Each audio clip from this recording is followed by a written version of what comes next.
Hello students, welcome to my YouTube channel Apna commerce point. Students, आज हम start करने वाले हैं बहुत ही इंपॉर्टेंट टॉपिक जो कि क्लास 12 का इकोनॉमिक्स से लिया गया है। ठीक है, जो कि सेकंड पार्ट है आपकी इकोनॉमिक्स से। ठीक है, इंडियन इकोनॉमिक डेवलपमेंट, उसका फर्स्ट चैप्टर क्या है, Indian economy on the eve of independence. ठीक है, उस चैप्टर से लिया गया ये टॉपिक है। टॉपिक का नाम क्या है, main reason for stagnation in agriculture sector. ठीक है students, main reason for stagnation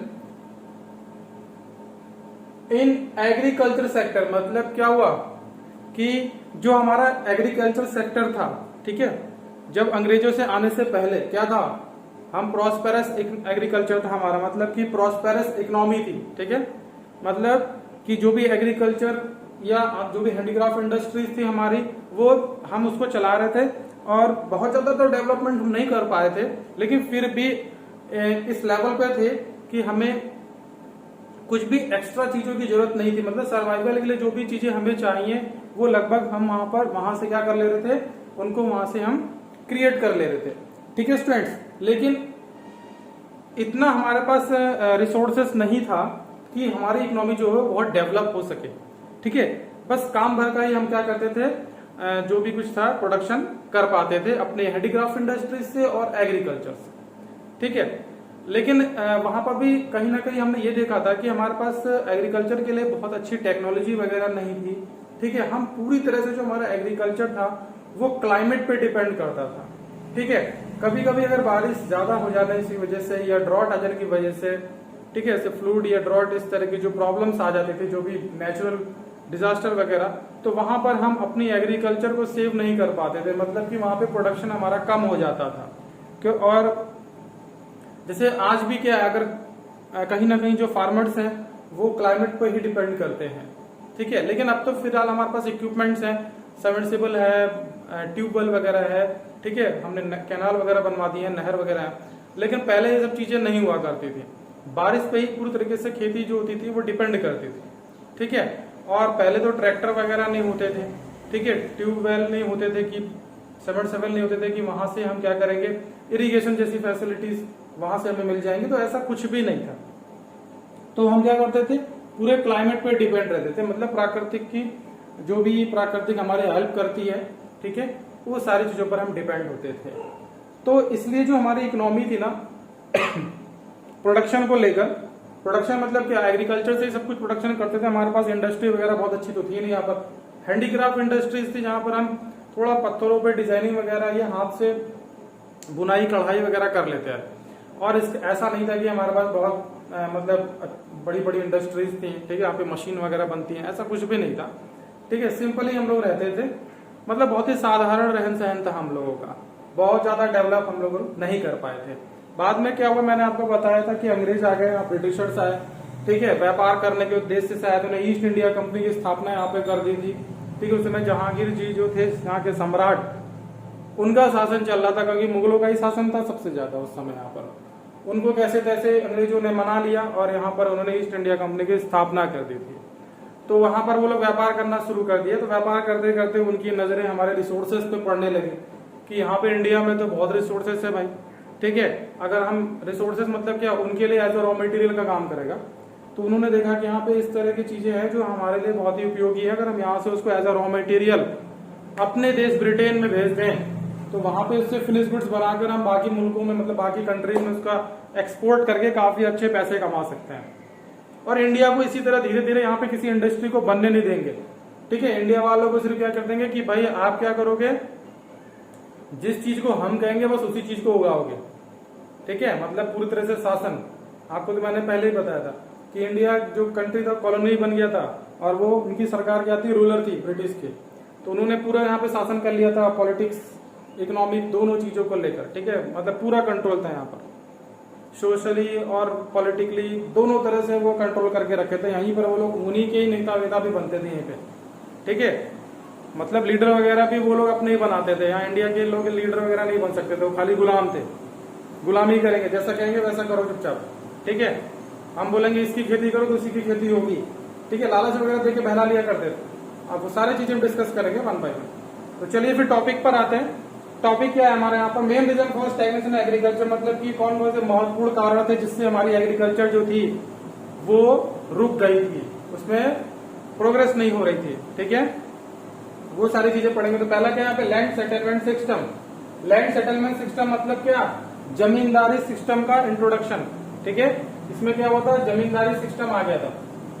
zamindari system मतलब अब जमींदार लोग क्या करते हैं इसमें, उन्होंने क्या किया, कुछ फार्मर्स को, जमींदार को अपॉइंट कौन करता है एक तरह से, ठीक है, ब्रिटिशर्स अपॉइंट करते हैं जमींदार को, और जमींदार भी हम लोगों में से ही थे।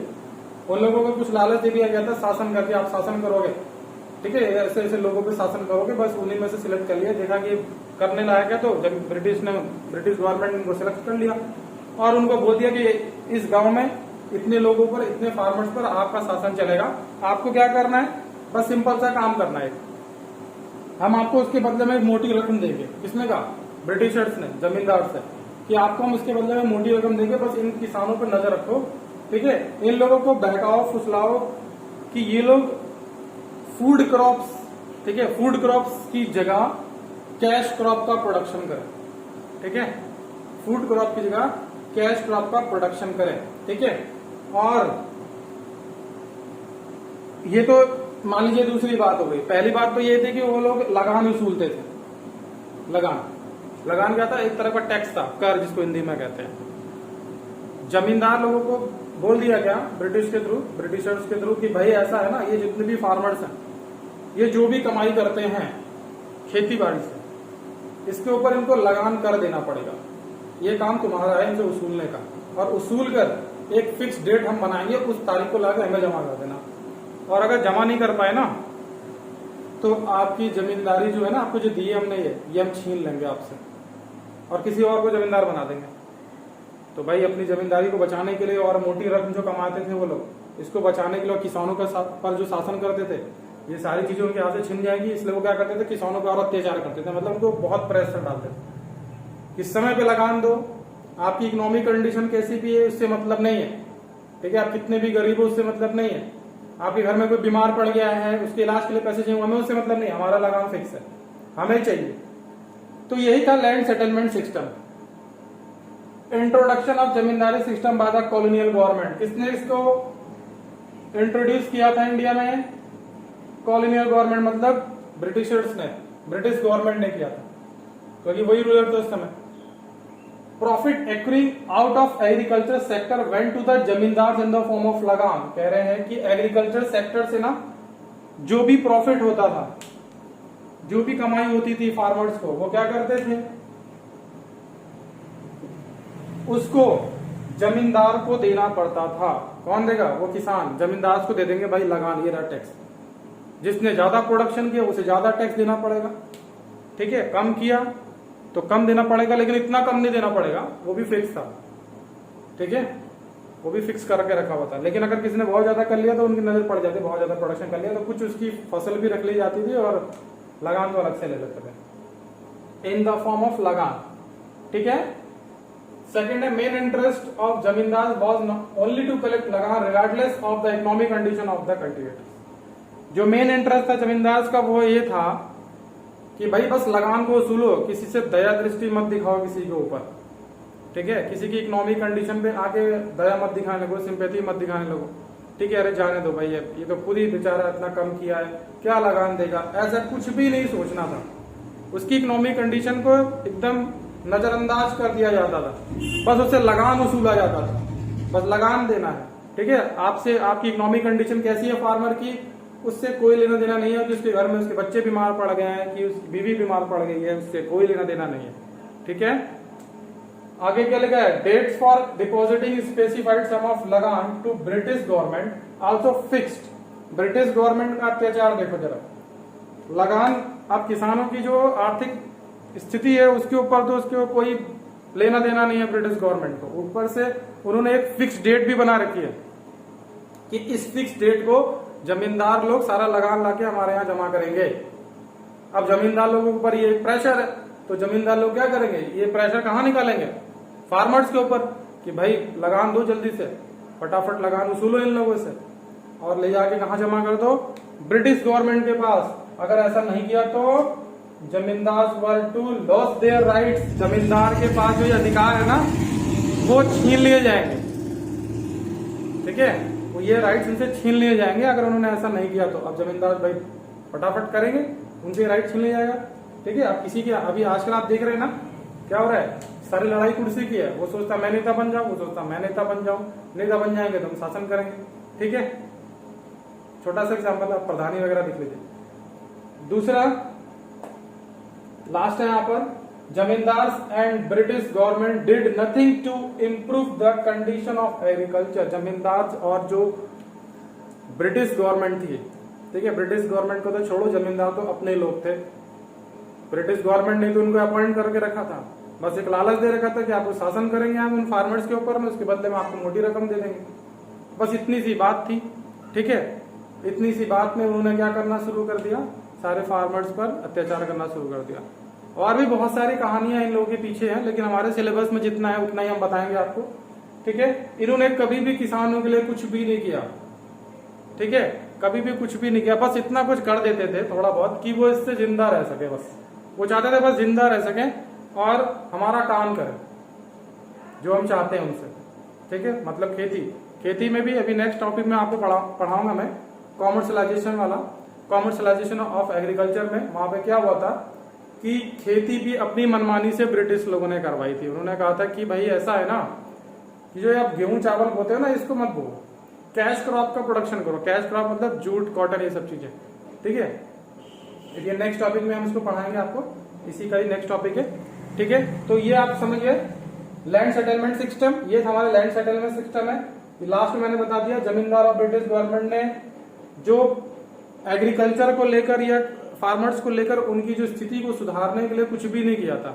ठीक है, अगर करा भी था तो बस उतना ही किया था जिससे कि उनको बेनिफिट हो सके एग्रीकल्चर से। एग्रीकल्चर में अगर उन्होंने कोई भी इंप्रूवमेंट किए तो इससे की प्रोडक्शन बढ़ सके और इससे उनको बेनिफिट मिल सके, वहीं पर उन्होंने इस चीज को देखा, वहां पे इंप्रूवमेंट किए। और रह गई बात फार्मर्स की, तो फार्मर्स को बस इतना ही दिया जिससे कि वो जिंदा रह सके और उनका काम कर सके। ठीक है, ज्यादा दिमाग ना चला पाए फार्मर्स, मतलब ग्रोथ ना कर पाए। ठीक है, क्योंकि भाई गुलाम बनाना है ना उनको, तो गुलामी के लिए तो बस उनको जिंदा ही रखना जरूरी था, ऐसा वो सोचते थे। तो नेक्स्ट चलते हैं, दूसरा टॉपिक स्टार्ट करते हैं। चलिए स्टूडेंट्स, अब स्टार्ट करते हैं पॉइंट नंबर 2। ठीक है, इससे पहले हमने पढ़ा लैंड सेटलमेंट सिस्टम, जहां पर हमने आपको क्या बताया था, जमींदारी सिस्टम के बारे में। अब हम दूसरा मेन कारण पढ़ेंगे कि जो हमारा एग्रीकल्चर जो सेक्टर था, जो स्टैग्नेशन हो गया था, उसका जो दूसरा मेन कारण है वो क्या है, कॉमर्शलाइजेशन ऑफ एग्रीकल्चर। मतलब क्या कि भाई अब एग्रीकल्चर में भी कॉमर्स आ गया, मतलब वहां पर भी कॉमर्शलाइजेशन कर दिया गया।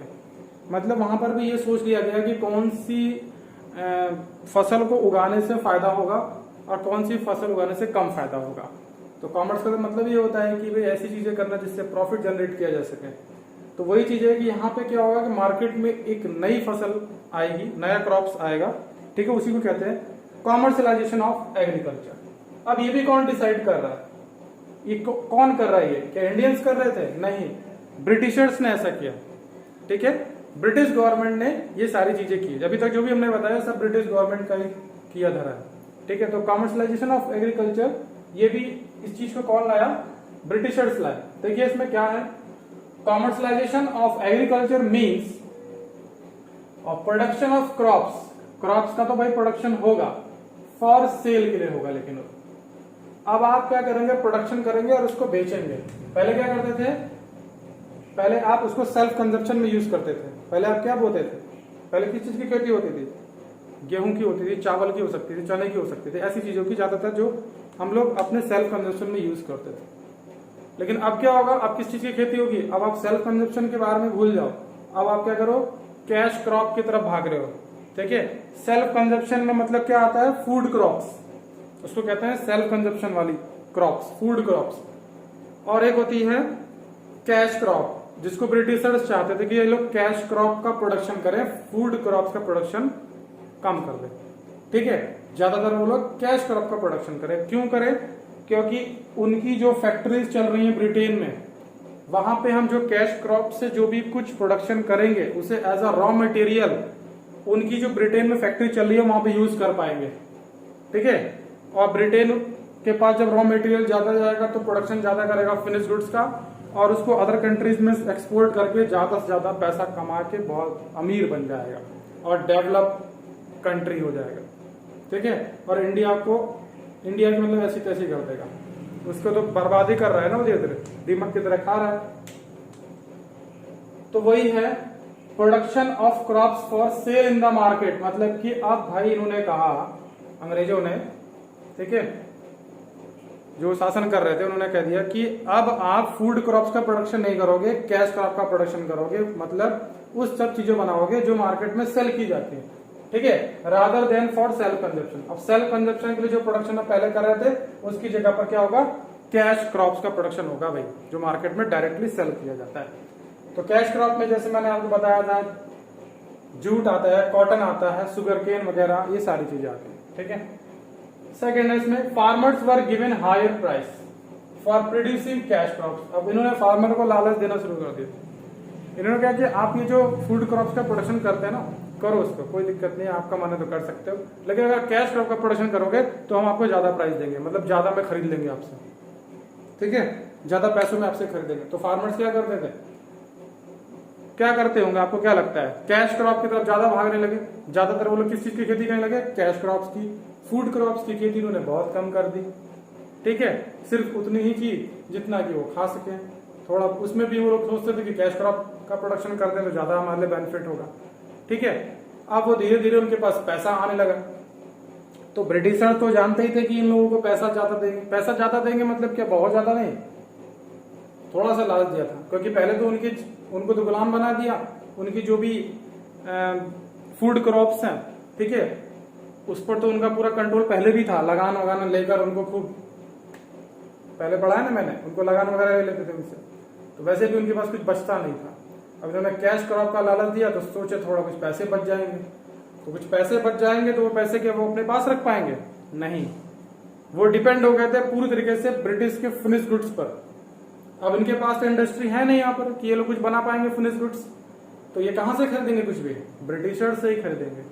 और ब्रिटिशर्स फिर उनसे वो पैसे ले लेंगे। फिनिश गुड्स का प्रोडक्शन ब्रिटिशर्स कर रहे हैं, ये तो फिनिश गुड्स का प्रोडक्शन कभी कर ही नहीं पाते थे ना, ये तो सिर्फ रॉ मटेरियल के सप्लायर बन के रह गए थे। सिर्फ कैश क्रॉप का प्रोडक्शन करो, जूट का प्रोडक्शन करो, कॉटन का प्रोडक्शन करो, कपड़े थोड़ी बना लेंगे ये उससे, क्योंकि इनके पास इंडस्ट्री कहाँ है। सिर्फ ये खेती करते थे, इंडस्ट्री तो सब ब्रिटेन में है, ब्रिटिश में। इनको इंडस्ट्री ये लोग बनाने नहीं दिया कभी, क्योंकि इंडस्ट्री बना लेंगे तो ये लोग फिनिश गुड्स का प्रोडक्शन कर लेंगे। ब्रिटिशर्स जानते थे, इसलिए कभी भी इन्होंने इनको फिनिश गुड्स बनाने ही नहीं दिया। इन्होंने अपने फिनिश गुड्स पे इनको डिपेंड कर लिया था। तो हाई प्राइस में बेचे चाहे डबल प्राइस में बेचे, वो तो फिर से वो खरीदेंगे फिनिश गुड्स उनसे, तो वो पैसे वापस ले लेंगे। तो ये दिमाग लगाया था ब्रिटिशर्स ने। तो वही चीज यहाँ पे लिखा है, farmers were given higher prices for producing cash crops like cotton और जूट। फार्मर्स क्या बनाने लग गए, अब कॉटन और जूट की खेती करने लग गए, गेहूं चावल छोड़ के, क्योंकि उनको लगा कि ज्यादा पैसा इधर मिलेगा। लालच दे दिया उनको ब्रिटिशर्स ने, which were to be ultimately use by the British industries. जो ब्रिटिश इंडस्ट्रीज के लिए अल्टीमेटली कहां यूज हो रहा था, ब्रिटिश इंडस्ट्री में, मतलब ब्रिटेन में। ठीक है, नेक्स्ट है British rule promoted shifting of crops from food crops to cash crops, ये मैंने आपको भी बताया। उसके बाद है by offering high price the Indian peasant. Indian peasant मतलब जो इंडिया में छोटे मोटे किसान हुआ करते थे, स्मॉल फार्मर्स। ठीक है, और एक होते थे उसमें आपके क्या थे दूसरे,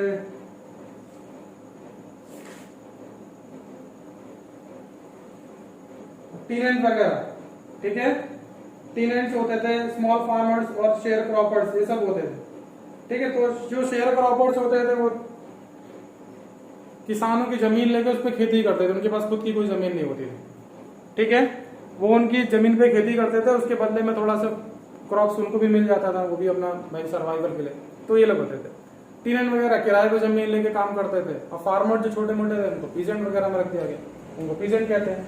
ठीक है, तो ये सब चीजों को देख के लोग बड़े अट्रैक्ट होते थे कि भाई अगर हम कैश क्रॉप का प्रोडक्शन करेंगे तो हमें ज्यादा मुनाफा होगा, ज्यादा पैसा मिलेगा। लेकिन वो सारा पैसा तो फिर ब्रिटिशर ही लेने वाले थे, क्योंकि फिनिश गुड्स तो वही बनाएंगे ना। ठीक है, अगर हम गेहूं का प्रोडक्शन करते हैं तो गेहूं डायरेक्ट थोड़ी खा लेंगे, उससे आटा बनाएंगे, रोटी बनाएंगे, ब्रेड बनाएंगे, तभी खाएंगे। तो वो आटा और ब्रेड ये सब बनाने देते ही नहीं थे ना इंडियंस लोगों को, इंडियन फार्मर को। यहाँ पे इंडस्ट्री वो चलने नहीं देते थे, ठीक है।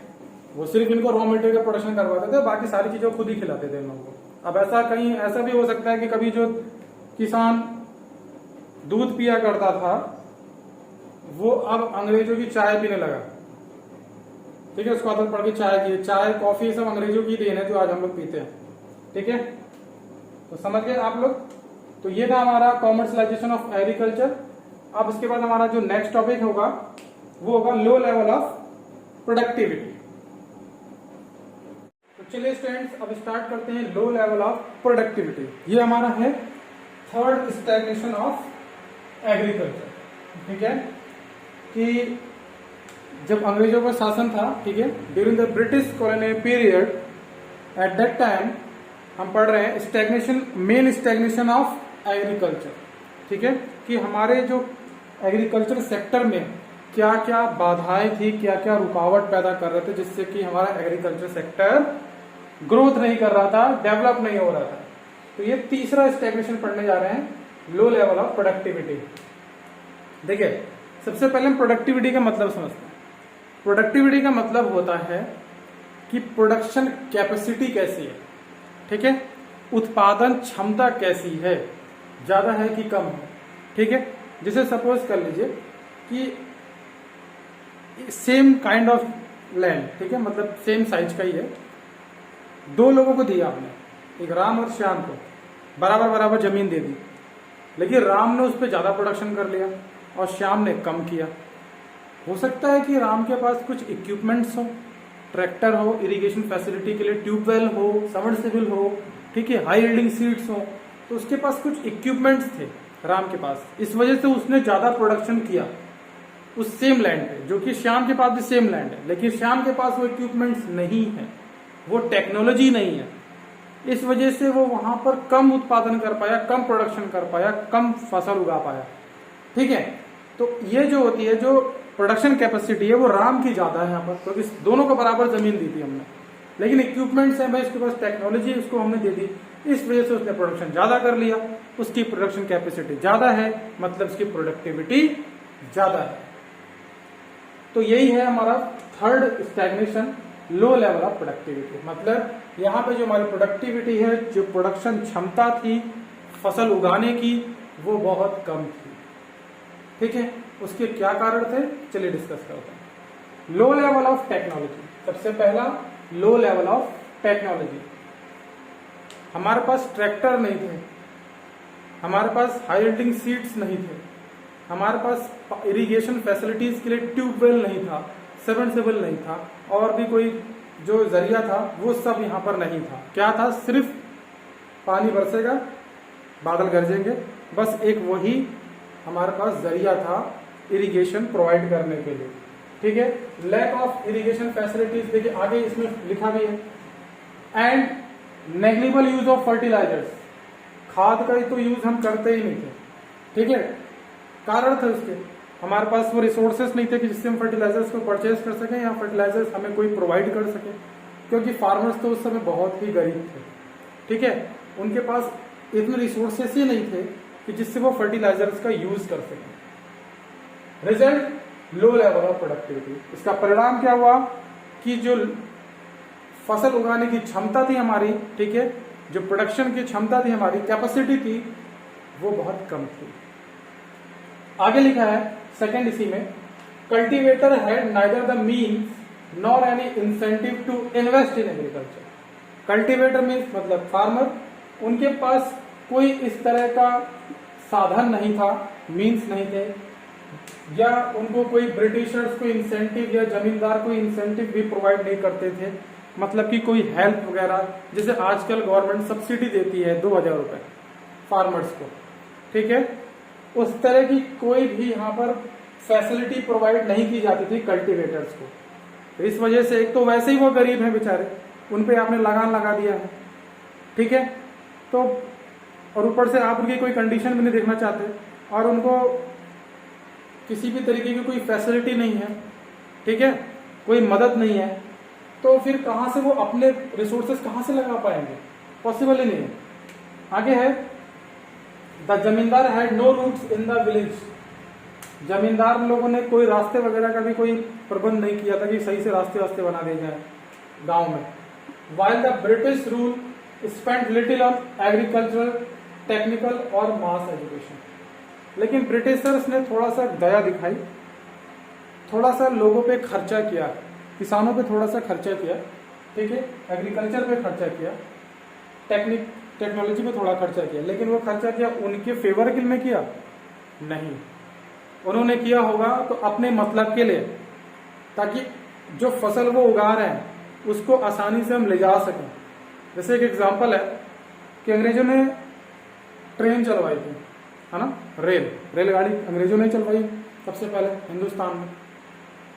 तो वो क्या इंडियंस लोगों के लिए चलाई थी? इंडियंस तो वहां पे उसको छू भी नहीं सकते, घूमना तो दूर की बात है, ठीक है। जो मतलब के लोग हैं, ब्रिटिश गवर्नमेंट के जो मतलब के लोग हैं वो लोग बैठ सकते हैं, गरीब किसान लोग नहीं, ठीक है। सड़कें बनवाई तो इसलिए बनवाई ताकि उनका सामान जा सके आसानी से वहां पर। ये नहीं कि जो गरीब किसान है या इंडियन से वो आराम से उसमें जा आ सके, ऐसा नहीं, सिर्फ उनके सामान के लिए था, ठीक है।